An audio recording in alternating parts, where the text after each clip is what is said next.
briefing, they had to sign a non-disclosure agreement before the briefing began. They were told that they were being put on standby for evacuation, and how they may get as much as 2 weeks planetary-sized object was going to cause massive flooding on all coastal areas. The map they were shown is very similar to the map of my DVD. I need to get a copy of that to you, by the way, Mike, if I haven't. And that was pretty much it for that source. The second source is in the Department of Homeland Security, and that source basically confirmed what the first source said without going any further on that. And then the following day, or the same day, I should say, you came up with your own sources, Mike, and why don't you tell us about those? The source that first told me about this is a director-level individual for a foreign intelligence agency that I have occasion to speak with now and then. I didn't put a lot of credence in it at the time. I was told, researched, I have to put more and more credence in it. And as a qualifier, I have to say this up front, that, you know, perhaps this is being floated as disinformation to discredit people and to discredit. So I have to give a caveat there. I don't think it is, but it could be just that type of effort. But I was told that to be very prepared, that a planet-sized object would be passing very, very near the Earth, and I was told that the closest distance would be maybe 5 to 10 Earth diameters. It would come that close, and that we should be be prepared for massive earthquakes, and as a result of those earthquakes, tsunami-level flooding in coastal areas. Now, since that time, I've done some more digging, and I spoke with intelligence sources within the U.S. who not only confirmed that, but added some more fuel to the fire. And one of the things is that this object is coming in at an extremely high rate of speed.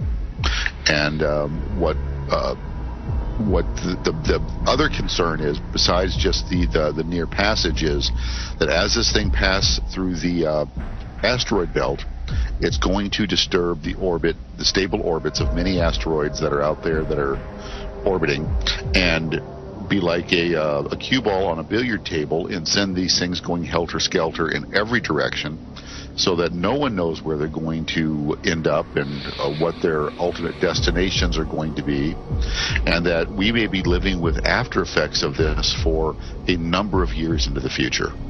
Absolutely. Well, the distance that you described, 10 times the Earth is about 24,000 miles in diameter.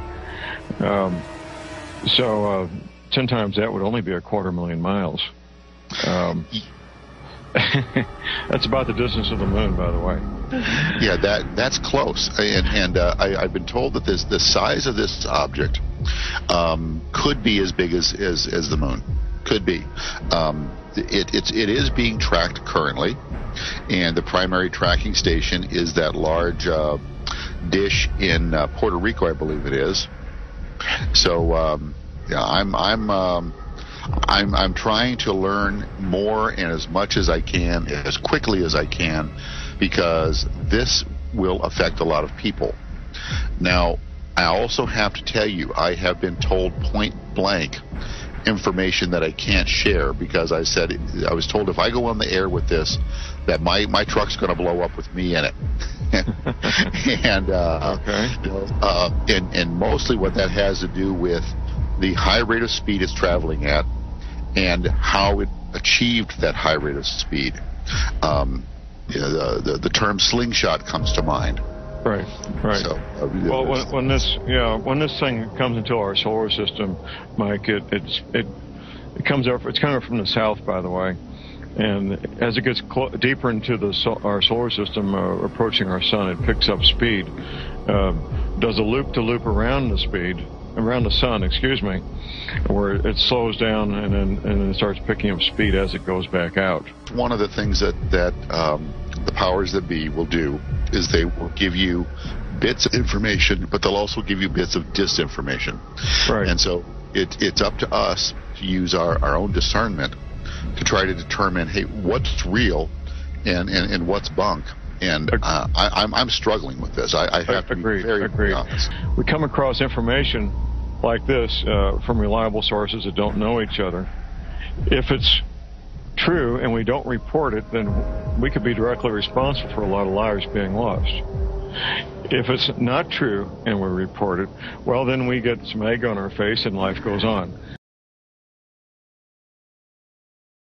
As a opportunity for a training opportunity for us to evaluate our prudent preparedness, develop a plan A, a plan B, maybe even a plan C, to be able to evacuate if we live on a coastal area and be able to have a safe haven to go to. The scientists I work with, and I work with a number of scientists, they're all in agreement that, yes, this thing's coming. And when it does come, it's going to cause massive flooding in all coastal areas. As you probably know, Mike, I've debriefed about 24 Navy veterans who were at the classified briefings, telling them that during their lifetimes this coastal flooding would occur. So I agree with you. It's a quandary. It's something that we need to encourage people to do their own research, to achieve their own level of discernment, and make decisions based on well, John, the knowledge if worse that they comes to worse, just be away from any large urban areas at all, because if something of this magnitude occurs, there's going to be mass panic. And when that happens, your freeways are going to be like parking lots, and you're not going to be able to get away. You're going to be stuck where you are. Temperatures are going to flare. People are going to become desperate. You might, like I said, you may just want to be out of the cities, so that you at least minimize the risk and you don't get yourself caught up in a massive urban situation, where you're sitting on a freeway and you can't move because it's bumper to bumper and the cars around you are running out of gas because they've been sitting there for 10 hours idling. Right. Well, I've talked occasionally, I did recently, about the aerial photograph of Houston, Texas, when people were trying to evacuate when the hurricane was headed that way. I counted the lanes up that weren't moving all in one direction. I think it was 12 or 14 lanes, interstate highway and outer roads. It was amazing, an amazing, very scary photograph. Now I have to wonder why, when we have Tesla Tech array capability that could target an asteroid like this and do this to it, why we would not do that. One of the arguments is that it would do this. Many meteorites would fall to the earth and cause some devastation. But I would say much better that than this.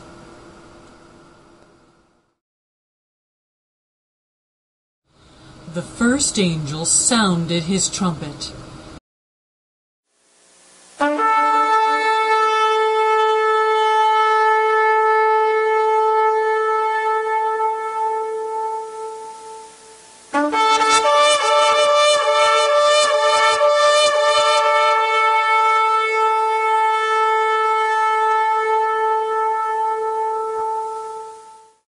And there came hail and fire mixed with blood, and it was hurled down on the earth. 1/3 of the earth was burned up. 1/3 of the trees were burned up, and all the green grass was burned up. The second angel sounded his trumpet.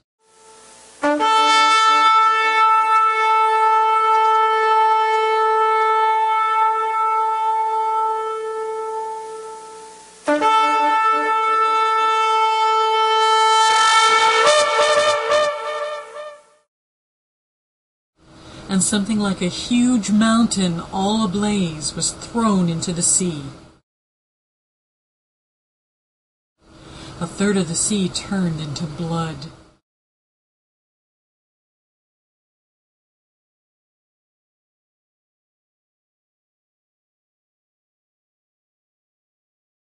A third of the living creatures in the sea died.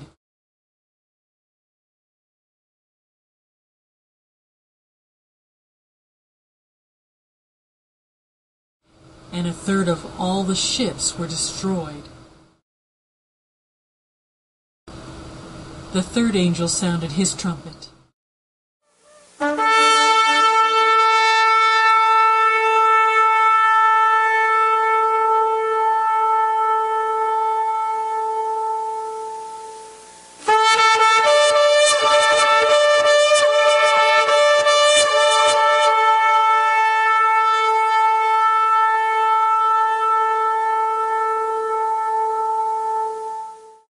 And a great star, blazing like a torch, fell from the sky on a third of the waters and on a third of the springs of water. The name of the star is Wormwood. A third of the waters turned bitter, and many people died from the waters that had become bitter. My friends, as I've told you before, I believe we are living in the first 3 seals of Revelation. The first 3 seals have opened, and we are living daily in those first 3 seals. The 4th will open in a while.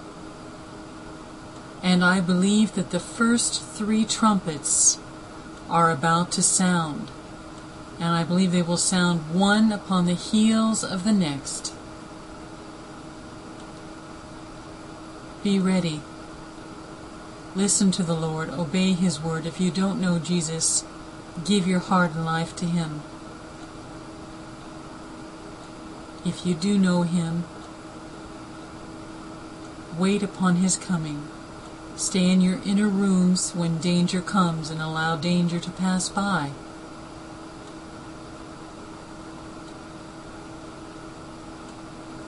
Difficult days are coming.